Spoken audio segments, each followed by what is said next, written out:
Age limit general category వరకు అయితే 20 నుంచి 28 ఇయర్స్ మధ్యలో ఉండవాలి. ఓబీసీ కేటగిరీ అయితే +3 ఇయర్స్ ఉంటుంది. ఎస్సీ ఎస్టీ అయితే +5 ఇయర్స్ ఉంటుంది. దీనికి 2 ఎగ్జామ్స్ పెడతారండి. ఫేజ్ వైజ్గా 2 ఉంటాయి. ఒకటి ప్రిలిమ్స్, తర్వాత మెయిన్స్. ఆన్లైన్లో అప్లికేషన్ ఫిల్ చేయాలి. అసలు ఆఫ్లైన్ అనే ప్రాసెస్ ఎక్కడ ఉండదు.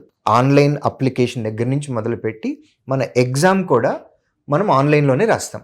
ఫిబ్రవరి 16వ తారీఖు నుంచి ఆర్బీఐ అఫీషియల్ వెబ్సైట్ rbi.org.in, మార్చి 8వ తారీఖు వరకు మనం ఆన్లైన్లో అప్లికేషన్ ఫిల్ చేయాలి.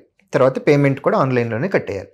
ప్రిలిమ్స్ ఎగ్జామ్ ఏప్రిల్ 11వ తారీఖు పెడతారండి. ప్రిలిమ్స్లో క్వాలిఫై అయిన వాళ్ళకి మెయిన్స్ ఎగ్జామ్ జూన్లో పెడతారు, జూన్ 6వ తారీఖు. ఇవి టెంటేటివ్ డేట్స్, బట్ మంత్ మాత్రం ఫిక్స్.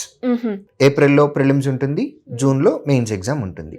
మెయిన్స్లో ఎవరికైతే ఎక్కువ మార్కులు వస్తాయో మెరిట్ బేసిస్ మీద వీరికి కేటగిరీ వైజ్గా వేకెన్సీస్ అనేవి ఫిల్ చేసేస్తారు.